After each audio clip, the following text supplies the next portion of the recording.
সেটা হচ্ছে AQI। AQI এর ফুল ফর্ম কি? আমাদের AQI এর ফুল ফর্ম হচ্ছে এয়ার কোয়ালিটি ইন্ডেক্স। AQI দিয়ে কী হয়? Air quality index. ইন্ডেক্স আসলে কি বলেন তো? ইন্ডেক্স হচ্ছে আমাদের একটা প্যারামিটার, যে কি কি প্যারামিটারের উপরে আমাদের এয়ার কোয়ালিটিটা ভালো নাকি খারাপ বুঝতে পারবো, সেটাই হচ্ছে আমাদের ইন্ডেক্স। তাহলে আমরা ইন্ডেক্সিং করব, মানে কোনটা কতখানি ভালো কতখানি খারাপ সেটাকে লেবেল করব। তো আমরা এর আগে এয়ার পলিউশন পড়ছি। এয়ার পলিউশন পড়ার পরে আমাদের পরের ধাপ হচ্ছে আমরা পলিউশনের কারণ, সব কিছু সোর্স কীভাবে কমাতে পারবো সবই নালে জানলাম। কিন্তু আসলে এখন এক্সিস্টিং এয়ার কোয়ালিটিটা কীরকম? আমি যে পলিউশন বলতেছি যে এটা পলিউটেড বা হচ্ছে এটাকে হচ্ছে এভাবে করে আমি প্রিভেনশন করতে পারবো, সেগুলোর জন্য আসলে আমাদের জানা লাগবে মেইন জিনিস, সেটা হচ্ছে এয়ার কোয়ালিটি। কোয়ালিটির যদি খারাপ হয় তাহলেই না আমি বলতে পারবো যে এটা পলিউটেড এয়ার, এবং পলিউশনের কারণ তখন আমরা বের করব।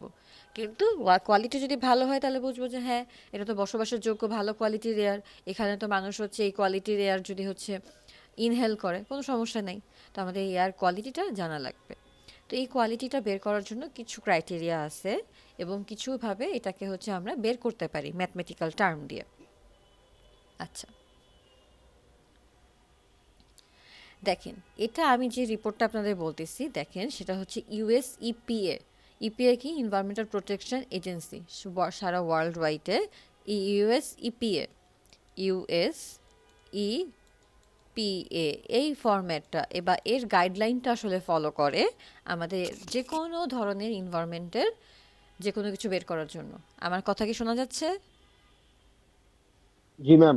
আচ্ছা, তাহলে কি বললাম? US EPA environmental protection agency আমাদের যে কোনো ধরনের এনভায়রনমেন্টের যে কোনো সমস্যার হচ্ছে রুলস অথবা গাইডলাইন দেয়।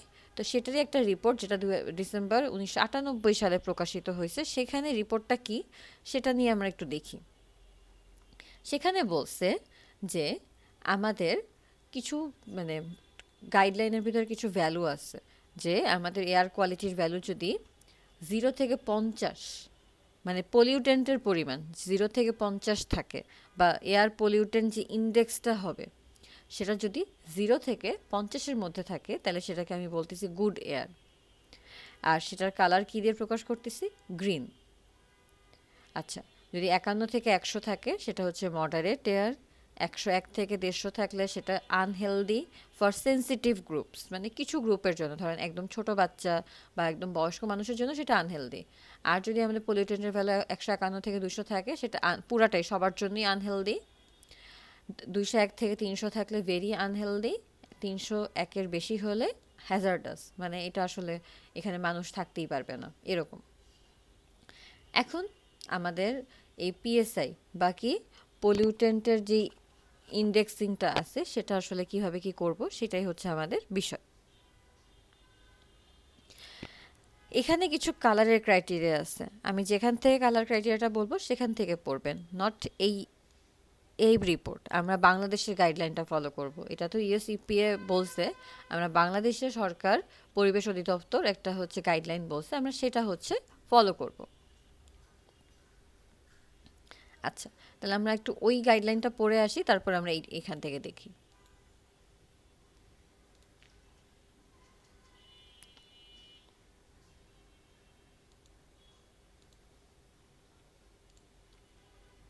এই যে দেখেন, বাংলাদেশের এয়ার কোয়ালিটি যে মনিটরিং হয়েছে 2024 সালের রিপোর্টটা এখানে আমি পেয়েছিলাম, মান্থলি একটা রিপোর্ট। সেটা কোথা থেকে দেখেন? ডিপার্টমেন্ট অফ এনভায়রনমেন্ট, বাংলাদেশের যে পরিবেশ মন্ত্রণালয় আছে সেখান থেকে হচ্ছে এই রিপোর্টটা প্রতি মাসে প্রকাশ করা হয়।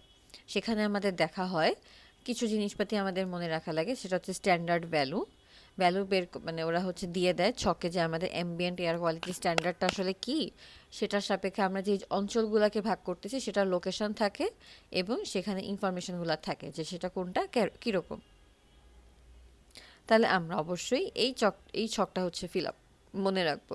এয়ার কোয়ালিটি ইন্ডেক্সের ভ্যালু, যে এয়ার কোয়ালিটি ইন্ডেক্স বা হচ্ছে একিউআই এর ভ্যালু যদি 0 থেকে 50 হয়, তখন আমাদের ক্যাটাগরিটা কি এবং কালারটা কি, আমরা এই ছকটা মনে রাখবো। সাথে আমাদের কি মনে রাখা লাগবে, আমরা এটা একটু দেখি।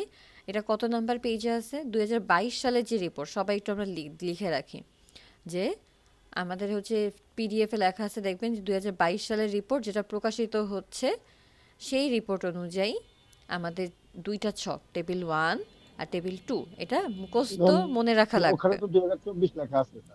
আপনাদের পিডিএফ এর উপরে হচ্ছে 2022 লেখা, যে পিডিএফ এর উপর 2022 লেখা সেটার কথা বলছি।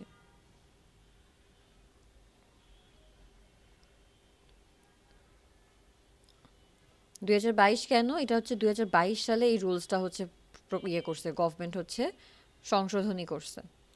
এটা বিভিন্ন সময় সংশোধনী হয়, 2018-তে একবার সংশোধনী হয়েছে, 2022 একবার সংশোধনী হয়েছে। আমরা লেটেস্ট যেটা 2022 সালের সংশোধনী, সেটা অনুযায়ী কাজ করব। এর জন্য পিডিএফে 2022 সাল লেখা।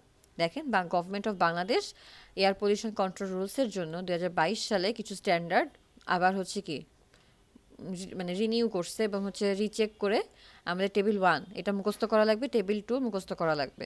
এখন আমরা বলি যে টেবিল 1 আর টেবিল 2টা আসলে কি, এটা কিন্তু আপনাদের ম্যাথের জন্য লাগবে। এই টেবিল 1 আর 2 দিয়ে একটা ম্যাথ আমাদের। দেখেন টেবিল 1-এ কি বলছে, national ambient air quality standard. Air quality আর কিছু না, আমরা একটা ম্যাথ করব, ম্যাথে হচ্ছে আমাদের কি পরিমাণে পলিউটেন্ট আছে সেটা বের হবে। এখন আমাদের ম্যাক্সিমাম ভ্যালুগুলো বলে দিছে, যে ধরেন একটা মানে বাতাসে আমার কার্বন মনোক্সাইডের পরিমাণ ম্যাক্সিমাম কত থাকবে, লেডের পরিমাণ ম্যাক্সিমাম কত থাকবে, এরকম কিছু স্ট্যান্ডার্ড ভ্যালুর কথা বলে দিছে। তো আমাদের স্ট্যান্ডার্ড ভ্যালুগুলো ম্যাথের জন্য মুখস্থ করা লাগবে। আপনাদের এখানে দুটা টাইপের ম্যাথই আছে, কিছু করার নাই, টেবিল 1 আর টেবিল 2 মুখস্থ করা ছাড়া অপশানই নাই।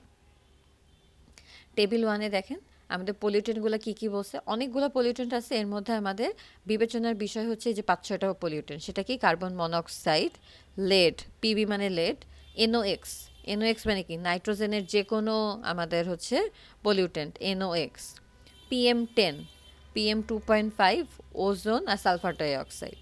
এখন এখানে সব কিছু আপনাদের চেনা, শুধুমাত্র PM10 আর হচ্ছে PM2.5 এটা একটু নতুন হতে পারে। সেটা কি, পিএম আমি বলছিলাম পার্টিকুলেট ম্যাটার, যখন এয়ারে দেখা যাচ্ছে মানে সেগুলাকে ধরেন আপনি অনুভব করতে পারতেছেন কিন্তু সেগুলাকে আপনি টাচ করতে পারতেছেন না, বাহ্যিকভাবে টাচ করা যাচ্ছে না, বা সেটার আপনি অনুভূতি নিতে পারতেছেন, সেটাই হচ্ছে আসলে পার্টিকুলেট ম্যাটার, কণা, বস্তু কণা। কিন্তু সেটা খুবই ক্ষুদ্র কণা, যেটা চোখেও দেখা যায় না। আর এই যে 10 বা 2.5 দিয়ে কী বোঝায়, সেই কণার সাইজ। তাহলে PM10 দিয়ে কী বোঝাবে, আমাদের যে মলিকুলগুলো আছে, মলিকুলের আমাদের পার্টিকুলার সাইজ ম্যাটার। হচ্ছে, পার্টিকুলার ম্যাটারের সাইজ হচ্ছে 10 মাইক্রোমিটার। 10 কত মাইক্রোমিটার হচ্ছে কি পার্টিকুলার সাইজ। তাহলে বুঝতেছেন কত ছোট, মাইক্রো লেভেলের। মাইক্রো মানে কি 10⁶। তাহলে একটা ওই যে কণাটা, সেই কণাটার ধরেন ডায়ামিটার হচ্ছে 10 মাইক্রোমিটার। আর PM2.5 দিয়ে কি বোঝায়, টু মানে আমাদের কণার ডায়ামিটার হচ্ছে বা সাইজ হচ্ছে 2.5 মাইক্রোমিটার। নর্মালি PM2.5 আমাদের জন্য বেশি ক্ষতিকর PM10 থেকে। এখন এখানে দেখেন কিছু ভ্যালুগুলো আছে, সেগুলো আমরা আসলে কিভাবে মনে রাখবো বা ম্যাথের ক্ষেত্রে কিভাবে কাজে লাগাবো সেটা দেখার পরে ম্যাথটা করব। ম্যাথটা ইজি, সবটাই মনে রাখাটা একটু মানে কঠিন। দেখেন একটা বুঝাচ্ছি, কার্বন মনোঅক্সাইড, সেখানে দেখেন দুইটা ভ্যালু, একটা কত 5 মিলিগ্রাম পার মিটার কিউব, আর কি আছে 20 মিলিগ্রাম ম্যাম পার, রেকর্ডিংটা কি চালু করছেন? হ্যাঁ 20 মিলিগ্রাম পার মিটার কিউব। এটা আসলে কি বোঝায়, প্রতি মিটার কিউব ভলিউমে আমার কার্বন মনোক্সাইডের ভ্যালু ম্যাক্সিমাম 5 থাকতে পারবে, আর অথবা কি থাকতে পারে 20 থাকতে পারে প্রতি মিটার কিউব ভলিউমে। এখন এখানে কখন 5 হবে কখন 20 হবে সেটা ওরা বের করছে। তো ওরা দেখছে ওরা যখন অনেকগুলা হচ্ছে ডাটা নিয়ে এটা দেখছে, অ্যাভারেজিং টাইম, অথবা যখন ওরা বের করছে যখন 8 ঘন্টা ধরে কোনো ডাটাকে তারা অ্যাভারেজ করছে কোনো স্টেশন বা কোনো জায়গার, তখন সে 8 ঘন্টার অ্যাভারেজে যদি 5 থাকে, 5 মিলিগ্রাম, তাহলে সেটা ম্যাক্সিমাম, মানে এর পরে গেলে সেটা মানুষের জন্য ধরেন খারাপ, লিমিট ভ্যালু, এর পরে যাওয়া যাবে না। এবং যদি সেটা আমি 1 ঘন্টাতে হচ্ছে কি অ্যাভারেজ করি, সেক্ষেত্রে আমার ভ্যালু হচ্ছে 20। সবসময় এটা মনে রাখবেন, যখন আমরা অ্যাভারেজ কম সময় করব তখন ভ্যালুটা আমরা কি করি, নর্মালি বেশি চলে আসে। যখন বেশি সময় ধরে আমরা অ্যাভারেজ করি তখন ভ্যালুটার লিমিটটা দেখা যাচ্ছে কম হচ্ছে, কারণ কি আমরা অনেক ডাটা পাচ্ছি, অনেক ক্যালকুলেশনের কারণে অনেক বেশি অ্যাভারেজ হচ্ছে। এই জন্য দেখেন 8 ঘন্টার জন্য 5 আর 1 ঘন্টার জন্য 20। এখন আরেকটা যদি উদাহরণ দিই, লেড, লেড হচ্ছে আমাদের অন্যতম ক্ষতিকর পদার্থ আমাদের এয়ার পলিউশনের জন্য। তাহলে যদি আমি অ্যানুয়াল মানে সারা বছর ডাটাগুলা নিয়ে ক্যালকুলেশন করি যে সারা বছর বাতাসে এয়ার কোয়ালিটিতে লেডের পরিমাণ কতখানি থাকা মানে লিমিট করা যাবে, এর পরে সেটা ক্ষতিকর, তাহলে সেটা দেখা যাচ্ছে সারা বছর বা অ্যানুয়ালি যদি আমি অ্যাভারেজ করি তাহলে আমার কত 0.25 মাইক্রোগ্রাম পার মিটার কিউব। কিন্তু সেটা যদি 24 ঘন্টা বা একদিনে আমি অ্যাভারেজ করি সেটা কত আসতেছে 0.525 থেকে দ্বিগুণ হয়ে যাচ্ছে মানে মাইক্রোগ্রাম পার মিটার কিউব। তাহলে এভাবে করে প্রত্যেকটা জিনিস মনে রাখা লাগবে।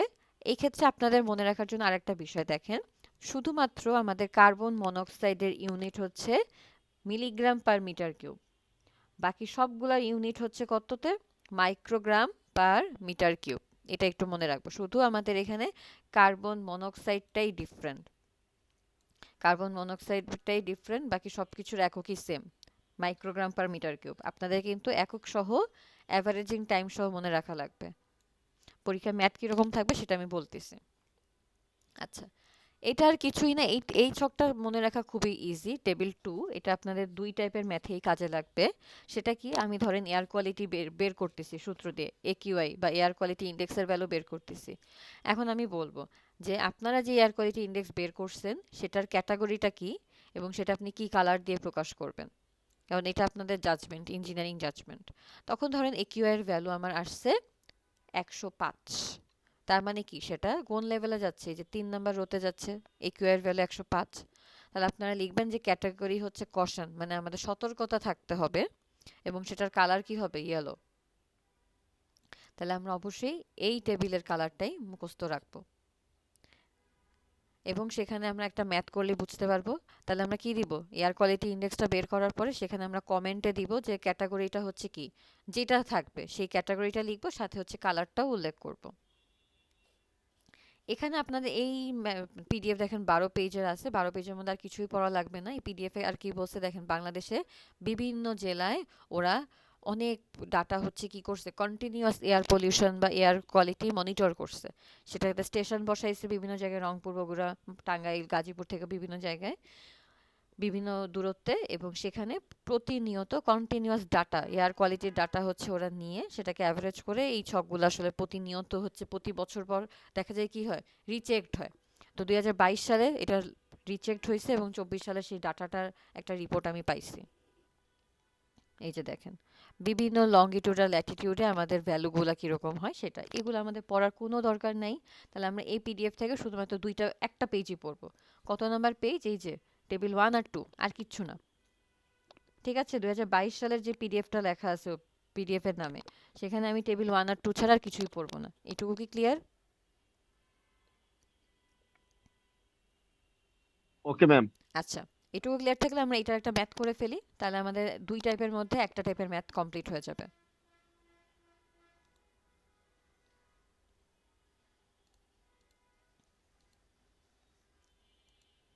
দেখেন, এটা ওই ছকটা থেকে ম্যাম, আমি নিছি। ক্লাসটা কি মানে রেকর্ড হচ্ছে? হ্যাঁ, এটা হচ্ছে আমাদের সেই ওই ছক থেকেই নিছি আমরা টেবিল 1টা। একদম এই যে দেখেন 2022 সালের যে স্ট্যান্ডার্ডটা করছে, সেই স্ট্যান্ডার্ডটা আসলে কোথা থেকে করছে, ওই যে ইউএস ইপিএ তার গাইডলাইন ফলো করে বাংলাদেশি হচ্ছে ওরা হচ্ছে বাংলাদেশি ডাটা দিয়ে কি করছে, মার্চ করছে। ইউএস ইপিএ থেকে কি করছে, ওরা মেন বেসিকটা নিয়ে বাংলাদেশের যে হচ্ছে যে অনেকগুলো আমি একটা ছক দেখালাম না, একটা ম্যাপ, বিভিন্ন অঞ্চলে ওরা স্টেশন বসায় বাংলাদেশের ডাটার সাথে, সেটা হচ্ছে কি করছে, মার্চ করে এই স্ট্যান্ডার্ডটা করছিল একটু আগে যেটা বললাম। এখন পরীক্ষা কোশ্চেন কিরকম থাকবে, এই যে অলরেডি আমি এখানে আপনাদের সামারি হিসেবে দিয়ে দিছি টেবিল 1 আর 2।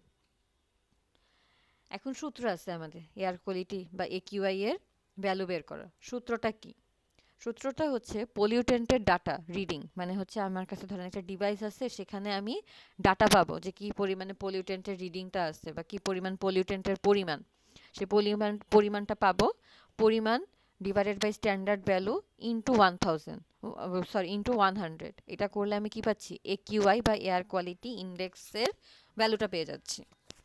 তাহলে দেখেন এই ম্যাথটা কিন্তু আপনাদের সিটির জন্য বেশি ইম্পর্টেন্ট। আপনাদের কোশ্চেনে কি দেওয়া থাকবে, এয়ার পলিউটেন্টের নামগুলা, কি কি এয়ার পলিউটেন্ট আসছে আমরা সবাই মনোযোগ দিই, সেই নামগুলা দেওয়া থাকবে। আর কি দেওয়া থাকবে? কনসেন্ট্রেশন, যেটা হচ্ছে ধরেন কোনো ডিভাইস দিয়ে আপনারা মাপতে পারবেন যে বাতাসে আমার ধরেন লেডের পরিমাণ কত, তারপর হচ্ছে ওজনের পরিমাণ কত, সালফার ডাইঅক্সাইডের পরিমাণ কত, এগুলো আপনারা এই কনসেন্ট্রেশনগুলো কোথায় পাবেন? ডিভাইস থাকে এয়ার পলিউশন নির্ণয়ে, সেই পলিউশনের ডিভাইস থেকে আপনারা মানে কার্বন মনোক্সাইড পিএম এর কনসেন্ট্রেশন অথবা ঘনত্বটা বের করতে পারবেন। তাহলে এই দুইটা গিভেন। বাকি আর কি গিভেন থাকবে আপনাদের? অ্যাভারেজ টাইম, যা হচ্ছে আমি যেই ডাটাটা নিছি, এই যে কনসেন্ট্রেশনটা বের করছি, আমি কতক্ষণ ধরে ডাটাটা নিছি সেটার একটা টাইম দেওয়া থাকবে। ঠিক আছে? তাহলে আমাদের ১ নাম্বার, ২ নাম্বার আর ৪ নাম্বার দেওয়া থাকবে, বাকিগুলো আপনাদের বের করা লাগবে। ইউনিট তো আমি বলছি যে কি, কার্বন মনোক্সাইড বাদে বাকি সবগুলোর ইউনিট কিসে থাকবে? Microgram per metre cube. শুধু কার্বন মনোক্সাইডেরই একক মিলিগ্রাম। তো এইটুকু আপনাদের মনে থাকা সহজ হওয়ার কথা, ইজি। এখন আমাদের এই বাকি ৩টা জিনিস বের করা লাগবে, যেটা হচ্ছে আমাদের ইম্পর্ট্যান্ট। আচ্ছা, এখন আমরা এয়ার কোয়ালিটি স্ট্যান্ডার্ড এটা বের করব। কত নাম্বার? ৫ নাম্বার কলাম যেটা, সেটা আমরা বের করব। এটা কিভাবে বের করব? সূত্র দিয়ে। সূত্রটা কি? Air quality index equals to কি? পলিউটেন্টের data reading divided by standard into ১০০। তাহলে আমরা প্রথমটাই বের করি, সবাই আমরা খেয়াল করি। কার্বন মনোক্সাইড আমরা একসাথে মুখে মুখে বলবো, কিছু করা লাগবে না, আপনারা সবাই মুখে মুখে আমার সাথে সাড়া দিবেন। কার্বন ডাইঅক্সাইডের আমাদের অ্যাভারেজিং টাইম, সেটা কত দেওয়া? 2 2, 2 টু ঘন্টা ম্যাম হ্যাঁ, টু জি আমাদের ম্যাম অ্যাভারেজ কত করছে? তাহলে 2 ঘন্টা ধরে ডাটা নিয়ে সেটাকে অ্যাভারেজ করে 3.5 পাইছে। 3.5 আসলে আমার কিসের রিডিং? পলিউটেন্টের রিডিং। আমরা কিন্তু তার মানে কি, এই যে কনসেন্ট্রেশন, এটা আসলে আমাদের কি লবের ভ্যালু। এই সূত্রের লবের ভ্যালু কি? কনসেন্ট্রেশন। হরের ভ্যালুগুলো আমার লাগবে কোথা থেকে? সেই ছক থেকে। ছক থেকে আমরা ডাটাটা কিভাবে পাবো? কার্বন মনোক্সাইড অ্যাভারেজ টাইম করছে 2 ঘন্টা। তাহলে এখন আমরা ছকে চলে যাই, মনে রাখবেন 2 ঘন্টা কিন্তু। দেখেন, কার্বন মনোক্সাইডের এখানে দুইটা ভ্যালু আছে, একটা 8 ঘন্টার জন্য, একটা 1 ঘন্টার জন্য। আমার কোশ্চেনে বলছে 2 ঘন্টা, তাহলে আমি কোন ভ্যালুটা নিব? নাকি আমরা ইন্টারপোলেশন করব? আমরা কোনো ইন্টারপোলেশন করব না, আমরা যেই ভ্যালু 2 ঘন্টা, 2 ঘন্টার কাছাকাছি যেটা, কারণ স্ট্যান্ডার্ডকে এখানে ইন্টারপোলেশন করার অপশন নেই। তাহলে 2 ঘন্টার কাছাকাছি কি 8 ঘন্টা নাকি 1 ঘন্টা? 1 ঘন্টা স্যার ম্যাম হ্যাঁ, তাহলে যেটা আমরা কাছাকাছি সেই ভ্যালুটাকে আমরা স্ট্যান্ডার্ড ভ্যালু হিসেবে হরে বসাবো। তাহলে 2 ঘন্টার কাছাকাছি হচ্ছে আমাদের 1 ঘন্টা, তাহলে আমাদের স্ট্যান্ডার্ড ভ্যালু আমরা কত বসাবো এখানে? 20 20। তাহলে দেখেন এখানে স্ট্যান্ডার্ড ভ্যালু 20 বসাইছি। এটা কিন্তু আপনাদের সিলেকশন করতে হবে। ওই যে ডাটার ছকটা, এটা মনে রেখে কি করতে হবে? স্ট্যান্ডার্ড ভ্যালুটা লিখতে হবে। ঠিক আছে? আচ্ছা, তাহলে এখন আমরা একিউআইটা কিভাবে বের করব? একিউআই কিছুই না, আমার পলিউটেন্টের ডাটা রিডিং কত? 3.5, আর হচ্ছে স্ট্যান্ডার্ড ভ্যালু হচ্ছে কি 20। এটাকে আমরা 100 দিয়ে গুণ করে দেখব যে আমরা কত পাচ্ছি? 17 পাচ্ছি। এখন দেখি 17, 17 আমার কোন ইয়েতে আছে? ক্যাটাগরি কোনটা? 17 একিউ এর ভ্যালু 0 থেকে 5 50 স্যার হ্যাঁ, 0 থেকে 50 এর হচ্ছে রেঞ্জে আছে 17। তাহলে এটা কি হবে? গুড হবে গুড ক্যাটাগরি। কালারটা কি গ্রিন হবে? গ্রিন। গ্রিন এখানে শুধু আমি ক্যাটাগরিটা লিখছি আপনাদের, সাথে কিন্তু কোশ্চেনে কালারটাও চাবে, আপনারা জাস্ট ওইখান থেকে কালারটা দেখে কালারটা লিখে দিবেন এখানে। ঠিক আছে? জি ম্যাম আচ্ছা, এরপর আমরা পরেরটা যাচ্ছি। পিএম 2.5, এখানে আমাদের অ্যাভারেজিং টাইম কত? 1 ঘন্টা 2.1 আমাদের অ্যাভারেজিং টাইম হচ্ছে কত পিএম 2.5 এর জন্য? 1 অ্যাভারেজ ঘন্টা টাইম স্যার 1 ঘন্টা। তাহলে এখন আমরা ছকে যাই। পিএম 2.5 এখানে আছে হচ্ছে অ্যানুয়াল আর 24 ঘন্টা। তাহলে আমাদের কোশ্চেনে বলছিল 1 ঘন্টা। 1 ঘন্টার কোনটা কাছে? বার্ষিক ভ্যালু কাছে নাকি 24 ঘন্টারটা কাছে? 24 ঘন্টা কাছে স্যার 24 ম্যাম ঘন্টার টাকা 24 ঘন্টা কাছে। তাহলে আমাদের স্ট্যান্ডার্ড ভ্যালু কত নিব? 0.50 0.50 না, আমরা নিব হচ্ছে ও 65। ও 65 ম্যাম 65 হ্যাঁ এই যে। দেখা যাচ্ছে 65? জি ম্যাম তাহলে দেখেন তো এখানে কত নিছে? এখানে 65 নিছে। 65 নিয়ে ফেললে তো আর কিছুই না, আপনি লবে আর হরে ভ্যালু বসাবেন, এটা তো বেরই করতে পারবেন, তাই তো? জি ম্যাম তাহলে আমরা পরেরটা একটু দেখি। NO2, NO2 এর আমার অ্যাভারেজ টাইম কত? 72 ঘন্টা। 72 তাহলে আমরা এখন দেখি NOx এর বা NO2 এর জন্য 72 ঘন্টা কোনটা কাছে। দেখেন, এই যে এই দুইটার 80 ভ্যালু ম্যাম আছে, সেটা কত আছে? অ্যানুয়াল আছে আর হচ্ছে 24 ঘন্টা আছে। তাহলে 72 ঘন্টার জন্য কোনটা কাছে? অ্যানুয়ালি তো না 80 হবে ঘন্টা নাকি ম্যাম 72 ঘন্টার জন্য আমার 80 24 80 ঘন্টা কাছে। অ্যানুয়াল মানে কি? 1 বছর। 1 বছরে এক আসলে বছর কত ঘন্টা হয়? ও যেহেতু 72 তাহলে ঘন্টা বলছে তাইলে সেটা হবে 24 ঘন্টা। 24 এখন ঘন্টা যদি তাহলে 80। কোশ্চেনে, হ্যাঁ এখন যদি কোশ্চেনে ধরেন যদি বলতাম 5 মাস, তাহলে এটা কত হতো? তাহলে অ্যানুয়াল হতো। না, 5 মাস মানে কি? আপনি দেখবেন 5 মাসের সাথে 24 ঘন্টা কাছে নাকি অ্যানুয়াল কাছে? 5 মাসের সাথে 24 এক- না, ঘন্টা তাহলে তো কাছে। আবার 24 ঘন্টা কাছে। হ্যাঁ, হ্যাঁ, বুঝতে পারছি। যখনই সেটা 6 মাস অথবা 6 মাসের বেশি হবে তখন কোনটা হবে সেটা? অ্যানুয়াল। অ্যানুয়াল তখন হবে। অ্যানুয়াল হবে। আর যদি 6 এর ধরেন উপরে 10 মাস গেলেই অ্যানুয়াল বললাম হবে। বা বললাম 7 মাস, তাহলে কোনটা কাছে হবে, একদিন নাকি অ্যানুয়াল? Annual annual. হ্যাঁ, স্যার। হ্যাঁ, যদি 6 মাস বা 7 মাস বলি তখন হচ্ছে অ্যানুয়ালটা কাছে হবে, অ্যানুয়াল মানে 1 বছর। কিন্তু যদি 6 মাসের কম হয় তাহলে কিন্তু সেটা কি একদিনেরই কাছে হবে। নর্মালি ভাবেন, এক অ্যানুয়াল মানে 12 মাস, 12 মাসের অর্ধেক করলে কি 6 মাস। 6 মাস বা 6 মাসের বেশি হলে অ্যানুয়াল কাছে হবে। 6 মাস কি মিডলে দাঁড়ানো, আর 6 মাসের কম হলে আসলে সেটা কিসের কাছে হবে, একদিনের কাছে হবে। মনে থাকবে? জি ম্যাম। আচ্ছা, এখন যদি আমি কোশ্চেনে বলি 2 বছর, তাহলে এটা কোনটার কাছে হবে? এটা তো সহজ, অ্যানুয়ালের কাছে হবে 2 বছর বলে। অ্যানুয়াল কাছে। জি ম্যাম। মেইন সমস্যাটা হয় যদি আমি 5 মাস বলে দেই তখন কনফিউশন লাগে। তাহলে এটা মনে রাখবেন 6 মাস অথবা 6 মাসের বেশি হলে সেটা অ্যানুয়ালের কাছে যাবে। যদি 6 মাসের কম হয় সেটা তাহলে কি একদিনের কাছে হয়ে যাবে। একদিনের কাছে হবে, হ্যাঁ 24 হবে। আচ্ছা, এরপরে আরেকটা দেখেন SO2। SO2 হচ্ছে আমার অ্যাভারেজ টাইম করছি 7 ঘন্টা। এখন দেখি SO2 এর ভ্যালু। SO2 আছে দেখেন, অ্যানুয়ালের কোনো ভ্যালু দেওয়া নাই, তার মানে এখানে ওরা কোনো বের করতে পারেনি। আর আমার কোশ্চেনে দেওয়া আছে হচ্ছে 7 ঘন্টা, তাহলে আমার কি 24 ঘন্টার কাছে যাবে। 24 ঘন্টা 80। এখন যদি ধরলাম যে আমি এখানে 7 মাসের কথা বলছি SO2, তাহলে দেখেন অ্যানুয়ালে কোনো ভ্যালু নাই, তাহলে আপনারা ওই ঘরটা কি করবেন, ফাঁকাই রাখবেন। ফাঁক জি, ফাঁকা করবে। জিরো। কারণ আমার কি অ্যানুয়ালের ওরা কোনো স্ট্যান্ডার্ড ভ্যালু বের করতে পারে নাই। তার জন্য যে আপনি 24 ঘন্টা করবেন তা কিন্তু না। 7 মাসের জন্য অ্যানুয়ালের ভ্যালুই নেবেন, কিন্তু দেখেন এটা কিন্তু একটা ট্রিকি কোশ্চেন। অ্যানুয়ালে কোনো ভ্যালু আসবে না কারণ ওরা কোনো স্ট্যান্ডার্ডের ভ্যালু এখনো বের করতে পারে নাই। জি তাহলে আমিও জি এরকম ম্যাম। ফাঁকা রাখবো। এরা যেরকম ছকে ফাঁকা রাখছে আমরাও ম্যাথে ফাঁকা রাখবো, তাহলে আমি বুঝবো যে আপনি বুঝছেন। ফাঁকাটা জি রেখে ম্যাম। আপনি কি করবেন, একটা এরকম ডট দিয়ে দিবেন, হাইপেন ডট দিবেন, দিয়ে। হাইপেন দিয়ে দিবেন, তাহলে বুঝবো যে আপনি বুঝতে পারছেন। জি ম্যাম। সেম ভাবে আর একটা বাকি থাকে পিবি। পিবিটা কি আছে আমার 8 ঘন্টা। পিবি হচ্ছে লেট, লেটের ভ্যালু 8 ঘন্টা আছে। তাহলে আমি দেখি এখানে অ্যানুয়াল আছে আর 24 ঘন্টা আছে, আমরা কোনটা নিব? 24 ঘন্টা। কোনটা? চব্বিশ 24 ঘন্টা। ঘন্টা তাহলে কিন্তু ম্যাথ আপনাদের হয়ে গেছে। তাহলে আমরা সেখান থেকে ইউআই এর ভ্যালু বের করব। আর কি করব, গুড, আনহেলদি, হেলদি এগুলো আমরা বের করতে পারবো না। দেখেন হাজার্ড। 60, জি 60 আসলে কোথায় কোন রেঞ্জে আছে আমার, 51 থেকে 100। তাহলে আমরা 100। লিখবো মডারেট হচ্ছে আমার ইয়েলো। ক্যাটাগরি বা রিমার্কস। আর কালার লিখবো কি, ইয়েলো গ্রিন। Yellow green. ঠিক আছে, এটা রিমার্কস হিসেবে আপনাদের কাজে লাগবে। রিমার্কস কিন্তু দুইটাই হতে পারে। রিমার্কস যদি আমি বলি তাহলে আমাদের কিন্তু কালারও আসবে, সাথে হচ্ছে কি ক্যাটাগরিও আসবে। এখানে কালারটা আমার মিস গেছে, কালারটা আপনারা লিখবেন, তাড়াতাড়ি বানানো হয়েছে তো এর ওকে জন্য ম্যাম। মিস গেছে। কালারটা অবশ্যই উল্লেখ করবেন। আচ্ছা, এখন আর একটা ইয়ে বলবো।